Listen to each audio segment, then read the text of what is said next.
behind the scenes with future country rock blues kings and queens. Discover them first with Palm Mash TV. Palm Mash TV.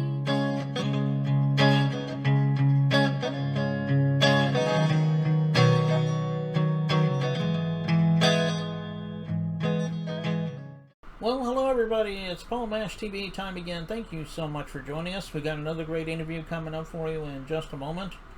But before we begin, don't forget there's that subscribe button down there and the bell, and you're always going to be alerted of any new episodes coming your way when you do that. And use the comment section if you like. We'd love to hear your feedback on the episode. And go to facebook.com/PaulMashTV if you're on Facebook, and feel free to follow us there, comment the things you see. Even send an inbox. We'd love to hear from you. And if you'd like to send us an email, it's paulmashtv, all one word, @gmail.com. And if you're a band or even a solo artist that want to be on the show, we'll show you how to do that. But we love fan mail as well, so use that same email address and we'll get back to you if you're a fan. And all this is going to be recapped at the closing credits at the end of the show, so stay tuned for that. We're talking today with Theresa McClure from Placerville, California. Really awesome artist, and I think you'll agree.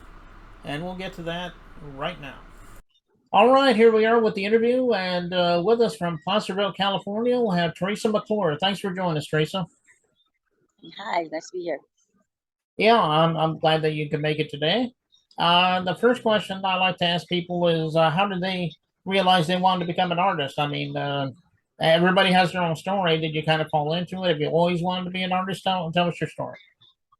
Well, I always had an ear for music, but growing up in a Catholic family with lots of cousins, that played guitar, they would always like be practicing at my aunt's house, and they would drag me in and go, "Oh, here, sing this part," or play these chords. And I just had a natural affinity for it, and I, ended up being pretty good at it. So when I started to realize that, I became more and more interested in it because it became very easy for me. And I realized at a very young age, I started writing songs when I was like 10, songs about horses and dogs and farmed animals and stuff, but that I don't even remember. But it was that I had that instinct in me since a very young age, and I was always very drawn to it. So. Well, you are good at what you do, and I hope you'll be around for a while. Let me see. What were some of the artists you grew up with that helped motivate you? Oh, like Michael Nesmith from the Monkees, Linda Ronstadt. My family had a wide, like everybody in my family listened to a different kind of music. Like my sister Dawn would listen to Cat Stevens and Ohio Players and Chicago. And then my brother across the hall would be listening to Led Zeppelin and Alice Cooper and Grand Funk Railroad. And then my dad's listening to Anne Murray and the Carpenters, and my mom's listening to Tom Jones. And so, I mean, I had a wide array of things to choose from, and I found them all, I liked them all, so, and then when I started developing my own likes, I at an early age liked Linda Ronstadt a lot, and I always liked the Monkees. I don't know why I liked the Monkees. I guess because I knew that I liked Mike Nesmith the most because I knew he wrote the songs. And I was really, I knew songwriting was where it was at, and I respected him a lot. Other than that, as I got older, I started listening to like progressive rock when I was a young teenager because that's what my friends were listening to, and it was like the intelligent music. I didn't want to listen to pop music because it was just too stupid, or I became a snob. But that's how my education came about, my musical education, and all those things influenced me. And then when I got a little bit older, I started playing in cover bands like new wave. We play like the B-52s and all this stuff at like high school dances and things like that. And so I cut my teeth playing in bands and learning songs and having to imitate these different artists because I was singing the lead in them. And so I was wanting to imitate them as best as I could. So I made my voice sound like them so I'd be a good cover band. But in the process, I started to pick up a little bit of these different characteristics of singing from the different people that influenced me. And it kind of helped me to come into my own and have my own voice. So that's where I got that from. Okay, yeah, a lot of those groups are really good, and I still think about the Monkees myself because I grew up on their TV show. They were really good, and so those are some really good bands. That even Cat Stevens that you mentioned, he was pretty good too. Um, Yeah. well, where Also, I forgot to mention what was the other band? Oh man, it's just out of my head. And it'll come back to me. Anyway, go ahead. What were you gonna say? no, it's all I right. forgot what I was gonna say. I had it in my head, and then it went by. No, it's all right. I was just going to ask you, tell everybody where we could find you on all those streaming sites if they're on there, and tell us where we can find you on social media as well.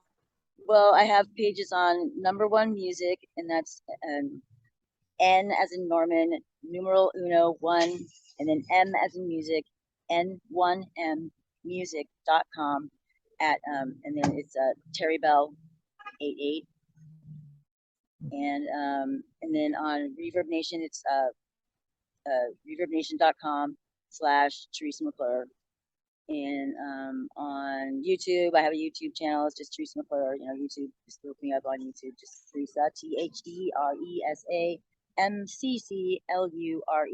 like Troy McClure from The Simpsons.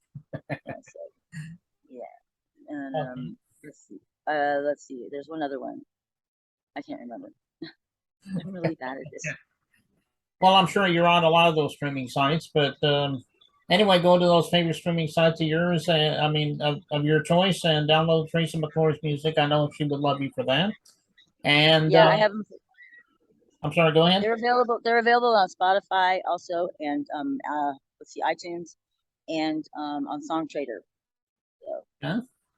All right, go to those sites again. Like I said, download those songs and listen to them. I know you love them. And we're getting ready to watch the video from you. It's called "Ode to Clairol." I'm sure it's self-explanatory, but tell us the story behind that song. We'd love to hear it. It's kind of a coming of age kind of story. I wrote it when I got my first gray hair. Yeah. And I've been coloring my hair since I was 16, so I mean, I'm lucky I even caught it. But yeah. So, and it's just it just talks about self-discovery, kind of in a light-hearted way.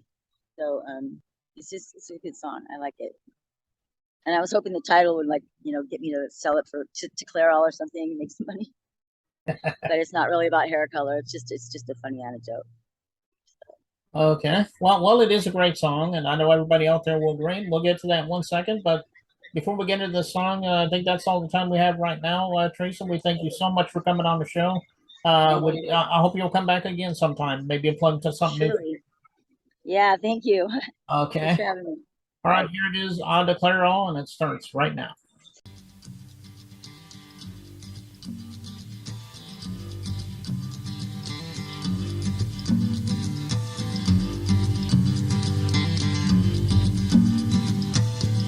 I'm not getting any younger.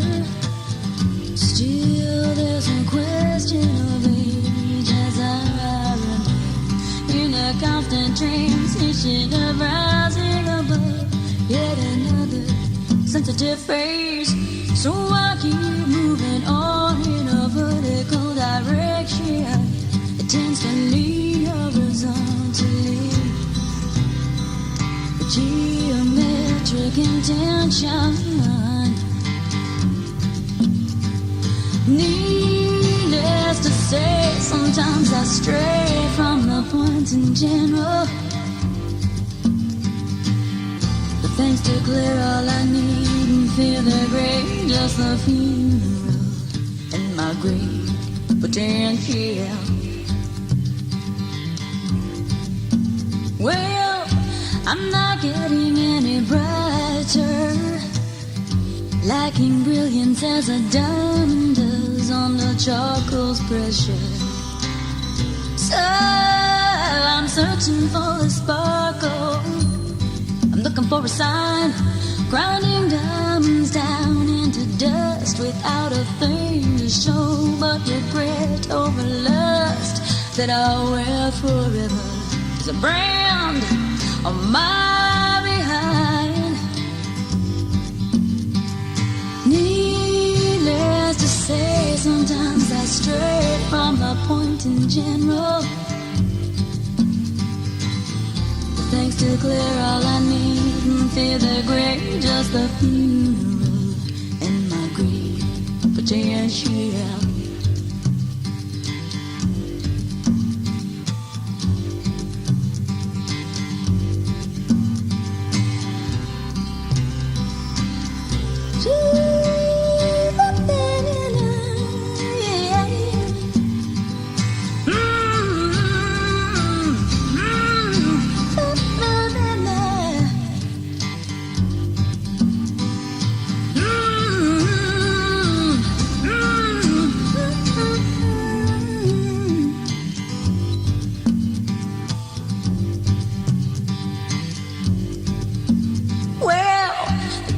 can't get any hotter than a kitchen heated by a glass flame.